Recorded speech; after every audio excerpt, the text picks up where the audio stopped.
ம். மறுபடியுமா? முதல்ல இத ரூம்ல இருந்து வெளிய எடுக்கணும். நான் சொல்றத நீ இன்னும் நம்பல. இதான் நடந்தது, இதான் நடந்துட்டு இருக்கு. திரும்ப திரும்ப என் மண்டைக்குள்ள ரிப்பீட் ஆயிட்டு இருக்க ஒரே விஷயம் இதான். இதை நான் உனக்கு எப்படி புரிய வைப்பேன்?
அனு அனு அனு அனு என்ன ப்ராப்ளம் உனக்கு? சொல்ல வந்ததை சொல்லாம அங்க போய் எதை பார்த்துட்டு இருக்க? எத்தனை தடவை கூப்பிடுறது? Off the candle. மெழுகுதிரி. இருட்டு. இப்படிதான் அடிக்கடி நீ எதையாவது உளறிட்டு இருக்க. கவி, கவி, இது அணைக்கிறதுக்கு ஏதாவது பாரு.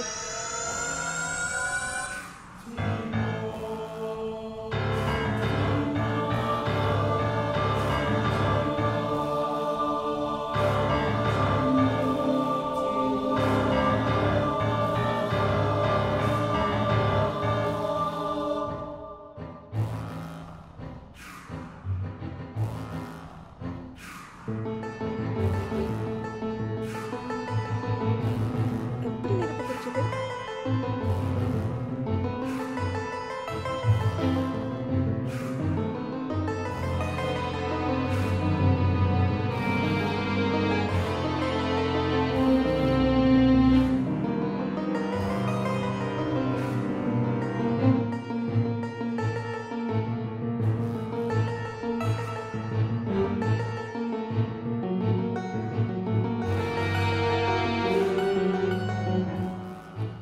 இங்க வா, இத பாரு. உன்கிட்ட சொல்லிட்டு இருக்கும் போதே டைப்ரைட்டர் தானா டைப் ஆகி அதில் ஆஃப் த கேண்டில்னு இருந்தது. நான் அதை வாசிச்சு முடிச்சதும் வேற இடத்துல இருந்தேன். அங்கே ஒரு மெழுகுதிரி எரிஞ்சிட்டு இருந்தது. நான் அதை அணைக்கிறதுக்கு முன்னால அதுவாகவே அணைஞ்சிருச்சு. அது அணைஞ்சதும் நான் திரும்ப நம்ம ரூமுக்கே வந்துட்டேன். இப்போ இங்கே இந்த ஸ்க்ரீன் பற்றி எரியுது. இது ரெண்டுக்கும் ஏதோ தொடர்பு இருக்கிற மாதிரி உனக்கு தோணலையா? இந்த டைப்ரைட்டர் நம்மகிட்ட ஏதோ சொல்ல வருது.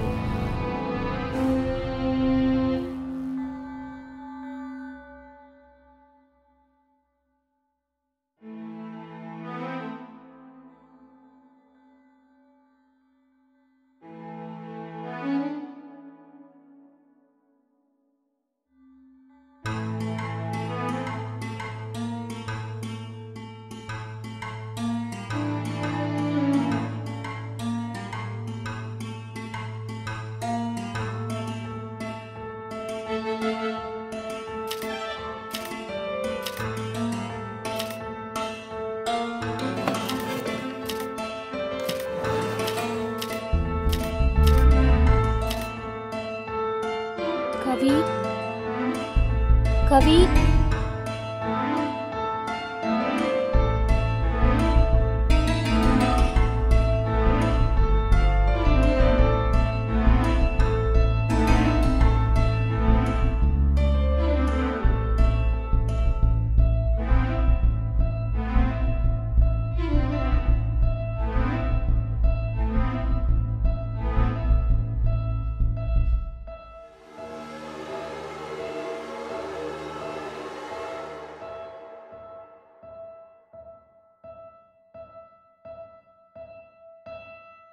wipe up the blood.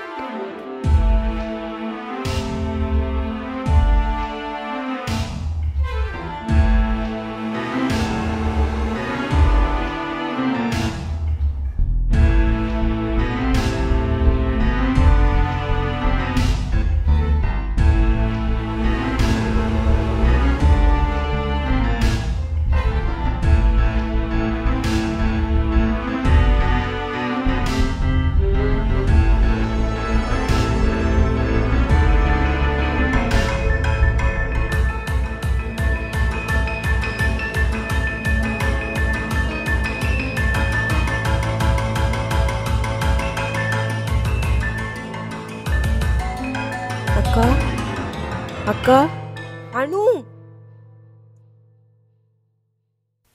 இந்த தடவை ரத்தத்தை பார்த்தேன். ரத்தமா? மேசையில் ரத்தமாக இருந்தது. டைப்ரைட்டரில் வைப் த பிளட்னு இருந்ததை பார்த்து நான் அதை துடைக்க போனேன். மெழுதிரி அணைஞ்ச மாதிரி ரத்தமும் அதுவாகவே இல்லாமல் போயிட்டு. இப்போ நாம என்ன பண்றது? நமக்கு ரத்த காயம் வர்றதுக்கு சான்ஸ் இருக்கு. ரத்த காயமா? நமக்கு எப்படி ரத்த காயம் வரும்? எப்படி வேணா வரலாம், ஆனால் ஷுவராக வரும். அப்போ ரூமில் உள்ள ஷார்ப்பான திங்ஸ் எடுத்து கவனமாக வைப்போம்.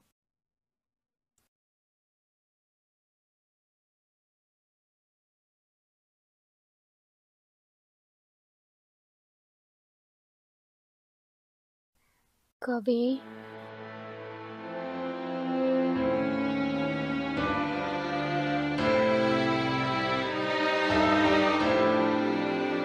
என்னடி செய்து வச்சிருக்க? சரி, முதல்ல வந்து இரு.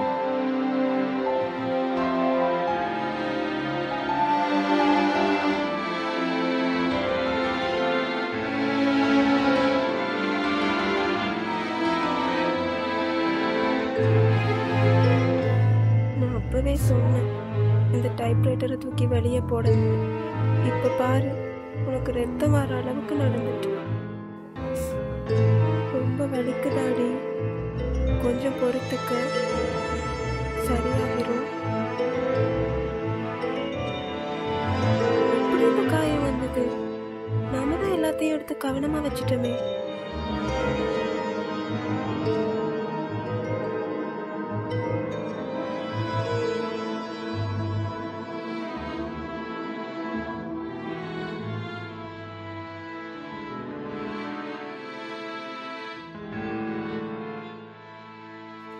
அனு, அந்த சிசர் எடு.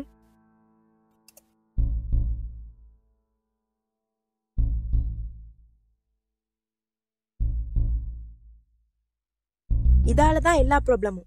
இதே நீங்க இருக்க தேவையில்ல. இல்லை வேணாம், அது நம்மக்கிட்ட தான் இருக்கணும். அது நமக்கு ஏதோ சொல்ல வருது. இவ்வளவு நடந்த பிறகு இதை நம்ம ரூம்ல வச்சிருக்க கூடாது. இன்னும் ஒரே ஒரு தடவை பார்ப்போம். மறுபடியும் நமக்கு எதுவும் பிரச்சனை வந்தா நீ சொல்ற மாதிரியே செய்வோம். இல்ல, இதை இப்பவே எடுத்து போடுவோம். இந்த ஒரே ஒரு தடவை ப்ளீஸ். சரி, இந்த ஒரு தடவை தான்.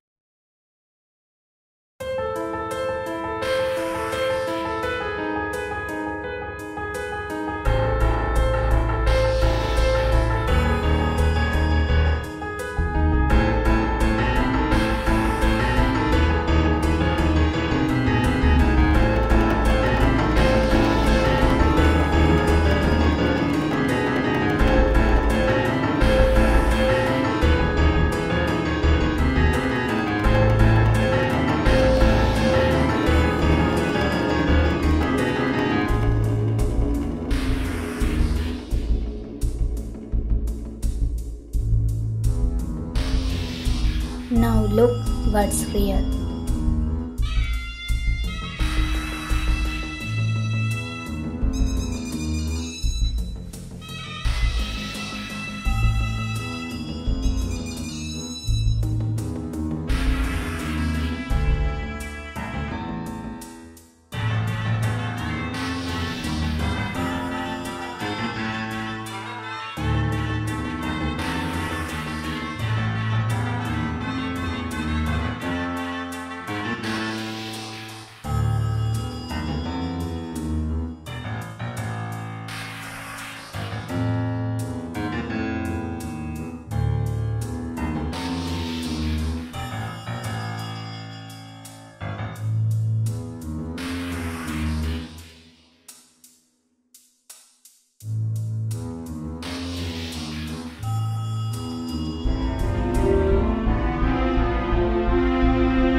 சூசோஃப்ரீனியா இது ஒரு உளநோய். இது மரபு வழியாலும் சூழலியல் காரணிகளினாலும் ஏற்படுகின்றது. குறிப்பாக நரம்பு பாதைகளில் நரம்பு ஊடுகடத்திகளின் சமநிலையற்ற தன்மைகளினால் ஏற்படுகின்றது. இந்த நோயினால் பாதிக்கப்பட்டவர்கள் கற்பனை உலகில் வாழ்பவர்களாக இருப்பார்கள். அதாவது இல்லாத பல உருவங்கள் இருப்பதாகவும் புதிய குரல்கள் தமக்கு கேட்பதாகவும் ஏனையோர் தம்மை காயப்படுத்த எண்ணுவதாகவும் ஒரு மாயையை ஏற்படுத்தி கொள்வர். மற்றும் இவர்கள் உணவு உட்கொள்தல், உடல் நலம் என்பவற்றில் அக்கறை இல்லாதவர்களாக இருப்பர். உலகளாவிய ரீதியில் அந்நளவாக 24 மில்லியன் மக்கள் இந்த நோயினால் பாதிக்கப்பட்டுள்ளனர். அதாவது 300 பேரில் ஒருவர், வயது வந்தோரில் 222 பேரில் ஒருவர். இந்த நிலைமைகளை அனுபவிப்பவர்கள் நோய் தீவிரமடையும் முன் உடனடியாக வைத்திய ஆலோசகரை அணுகவும். நன்றி.